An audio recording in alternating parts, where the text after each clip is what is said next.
ہم وضع کر لیں گے تو آپ کے سامنے رکھ دیں گے انشاءاللہ۔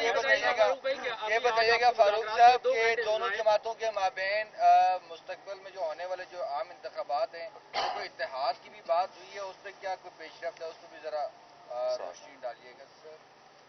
جی اتحاد ہے نا، اتحاد ہے تو یہاں کھڑے، اور اگر اختلاف ہوتا اور اتحاد نہیں ہوتا تو یہاں نہیں ہوتے۔ اتحاد کن باتوں پہ ہے؟ آج کی میٹنگ میں، اس سے پہلے والی گفتگو میں کہیں پر یہ گفتگو نہیں ہو رہی کہ ہمیں وزارتیں کون سی ملیں گی، ہم نے عہدے کون سے لینے ہیں، ہمارا کوئی بینک سے لون ہے اس کو معاف کرانا ہے۔ کہیں دور دور تک بھی ان باتوں کا ذکر نہیں ہے۔ پاکستان کے 25 کروڑ لوگ بہت مشکل کی زندگی گزار رہے ہیں، بہت مصیبت میں ہیں، اور ان کو ہم نے اس پاکستان اور پاکستانیوں کو اس دلدل سے کیسے نکالنا ہے، کیا کریں کہ ان کو ان کی زندگیوں میں فرق آئے، ان کی اگر ان کے مسائل ختم نہیں ہو سکتے تو کم کیسے کریں۔ ٹوٹل تمام گفتگو ہمارے دوستوں سے، پی ایم ایل این کے تمام دوستوں سے اس بات پہ، یہ جو آپ کے سامنے فاروق ستار صاحب نے اور احسن اقبال صاحب نے جو مقامی حکومتوں کی بات کی، وہ کیا بات ہے؟ وہ بات یہ ہے کہ پاکستان کا سارا اختیار اور وسائل وزیر اعظم ہاؤس اور 4 وزرائے ہاؤس میں ایکومولیٹ ہو گیا ہے، وہاں سے نیچے نہیں جا رہا۔ ہم اختیارات اور وسائل کو وزرائے اعلیٰ ہاؤس سے نکال کر ہم پاکستان کے گلی کوچوں میں لے کر جانا چاہتے ہیں، ان کی دہلیز پر پہنچانا چاہتے ہیں، پہاڑوں پہ لے کر جانا چاہتے ہیں، ریگستانوں میں لے کر جانا چاہتے ہیں، تاکہ ایک عام انسان کو بھی، ایک عام پاکستانی کو بھی حق کے حکمرانی دیں۔ یہ حق کی حکمرانی صرف کسی صوبے کے وزیر اعلیٰ یا وزیر اعظم کا کام نہیں ہے، حق کی حکمرانی ایک گلی کے یونین کاؤنسل کے کونسلر کو بھی ہمیں دینا۔ پاکستان اب اور سینٹرلائز وے آف مینجمنٹ سے نہیں چل سکتا، نہیں بڑھ سکتا ابھی۔ تو جتنی بھی گفتگو ہے ہماری، یہ ساری گفتگو اس بات کا ہے کہ کیسے ایک عام انسان کو، ایک عام پاکستانی کو امپاور کریں۔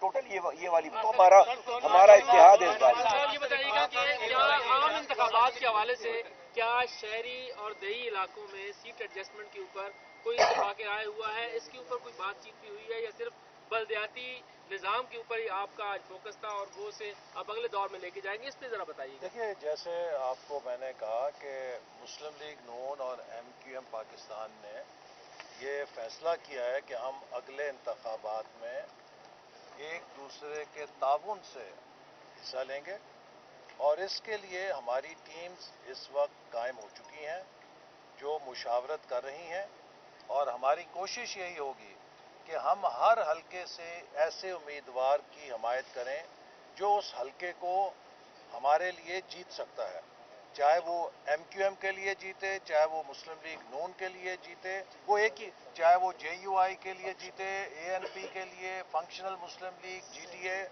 سندھ کے اندر ہمارے جتنے اتحادی ہیں وہ سب مل کر انتخابات میں ایسے حصہ لیں کہ ہم زیادہ سے زیادہ نشستوں پر کامیاب ہو سکیں، اور یہ اس لیے ضروری ہے کہ پاکستان کو ایک مستحکم حکومت کی ضرورت ہے۔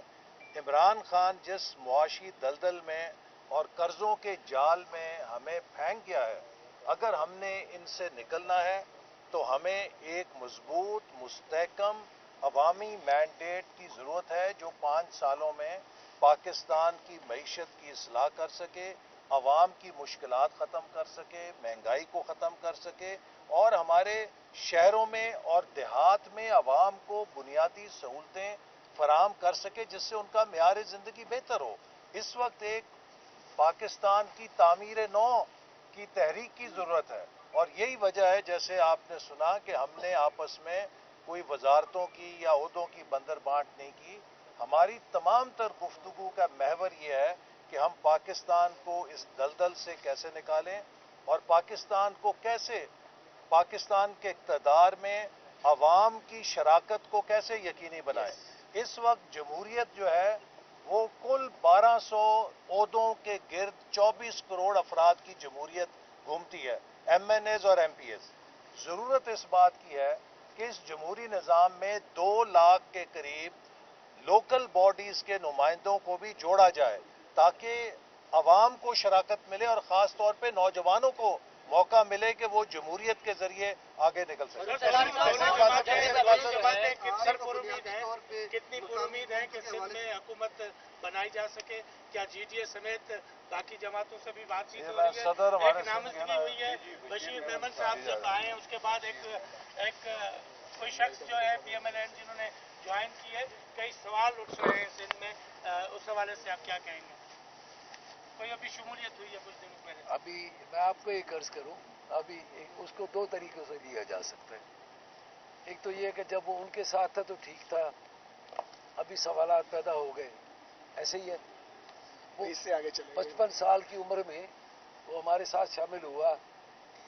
اچھا، پھر اس کا جو ویڈیو پہ پیغام چل رہا ہے کہ میاں نواز شریف صاحب آپ آئیں، ڈاکو راج ختم کرائیں.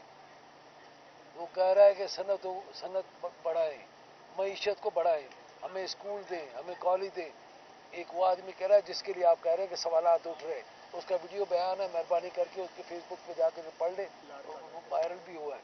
دوسرا، جہاں تک یہ ہے کہ پچھلی مرتبہ 38 لاکھ لوگ ووٹ لیے تھے پیپلز پارٹی نے، باقی پارٹیوں نے لیے تھے 62 لاکھ ووٹ. ہم نے اکٹھا ہونا، ہم اکٹھے ہو جائیں گے اور انشاءاللہ اکٹھے ہیں. یہی اکٹھا ہونے کے لیے یہ بھائی بھی ہمارے ساتھ کھڑے ہیں. اور کل مولانا فضل الرحمان صاحب کا جلسہ ہے لاڑکانہ میں، میں کل وہاں پہ جا رہا ہوں اپنی میری قیادت کے حکم پر. اس کے علاوہ اور کوئی سوال ہے تو بتائیے. آئندہ آپ کو لگ رہا ہے کہ آئندہ الیکشنز میں پیپلز پارٹی سندھ میں سیٹیں نکال کے وزیر اعلیٰ کی سیٹ ان کے پاس ہوگی اور آپ میئر کے تھرو آپ جو ہے وہ اختیارات لینا چاہ رہے ہیں، لیکن یہ جو میثاق کر رہے ہیں اگر اس میں پیپلز پارٹی شامل نہیں ہے تو کیسے آپ کو اختیار ملے گا؟ بھائی میں بات کر رہا ہوں، یہ تو خیر کانسٹیٹیوشنل امینڈمنٹس کی بات ہو رہی ہے نا. آپ کہہ رہے ہیں کہ حکومت، میں نے آپ کو بتا دیا 38%، 62% ہم اکٹھے ہیں نا. نہیں ہے اس میں ایک آپ کی صرف ریکال کرا دوں، پچھلے 30 سالوں میں 3 دفعہ اینٹائی پیپلز پارٹی وزرائے اعلیٰ ہم دیکھ چکے ہیں. حکومت آ چکی 1990 میں جام صادق صاحب وزیر اعلیٰ تھے. یہ آج جو جی ڈی اے ہے یہ الگ الگ فارم میں ہوتی تھی اور ایم کیو ایم ان کے ساتھ تھی. اس کے بعد مظفر شاہ صاحب 97 میں، لیاقت جتوئی صاحب، وہ یہ سارا جو آج جی ڈی اے کے لوگ ہیں، جے you I G D A اور ایم کیو ایم ساتھ تھی. پھر 2002 میں علی محمد مہر صاحب، پھر اس کے 2 سالوں کے بعد ارباب رحیم صاحب. تو یہ کوئی نئی بات نہیں ہے. پھر غوث علی شاہ صاحب وزیر اعلیٰ رہے. تو یہ کوئی ایسا نہیں ہے کہ پیپلز پارٹی کے پاس کوئی بڑی بہت واضح برتری ہے سندھ میں کہ وہ نہیں. بھائی ایک ابھی تو پچھلے 5 سالوں سے 7 سالوں سے پی ٹی آئی کی حکومت کو چلانے کے لیے ان کو کھلی چھٹی دے دی گئی تھی، تو سب کا پانی بند کر کے، سب کی ایف آئی آر کاٹ کے، کان سے پکڑ کے سب کو شامل کرایا گیا.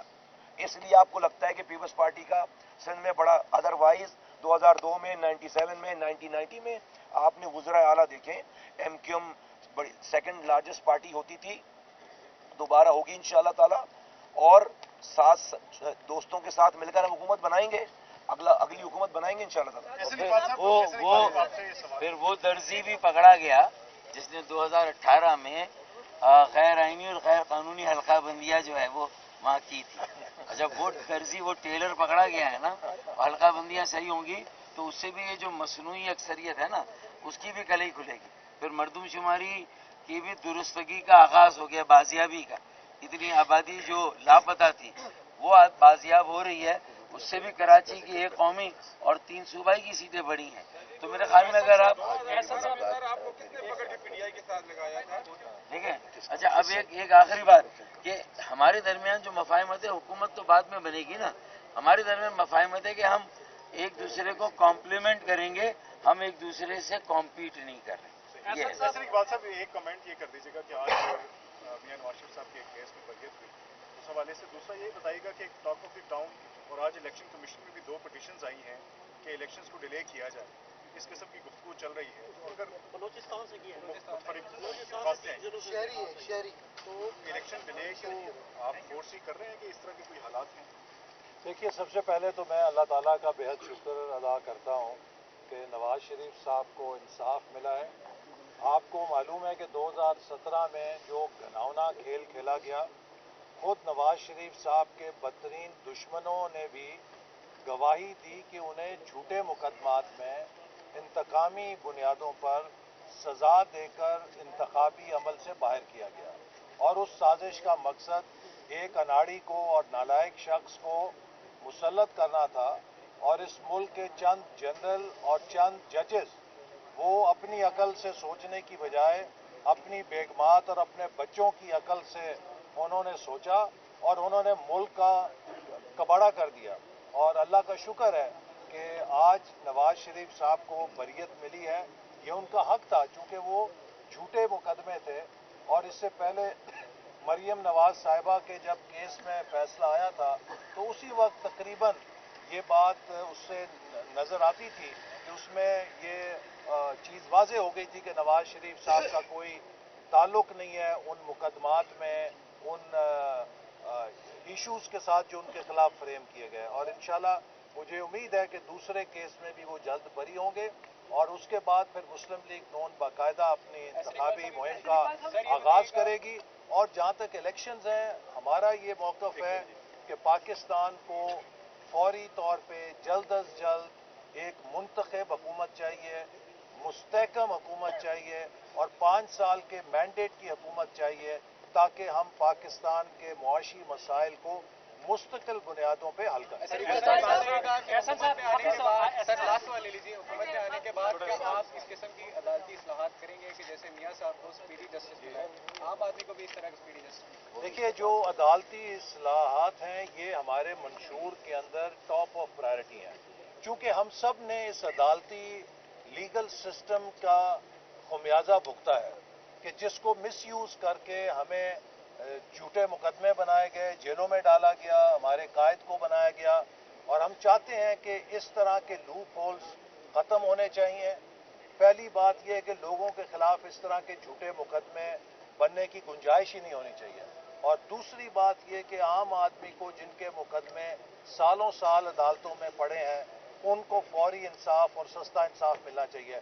یہ ہمارے قائد کی خصوصی ہدایت ہے منشور کمیٹی کو کہ منشور میں جہاں معاشی بحالی کے لیے اقدامات کا ذکر ہو وہاں پر انصاف کو ٹاپ پرائرٹی دی جائے، اور ہم انشاءاللہ نظام انصاف کے اندر دور رس اصلاحات کریں گے جس سے کہ لوگوں کو فوری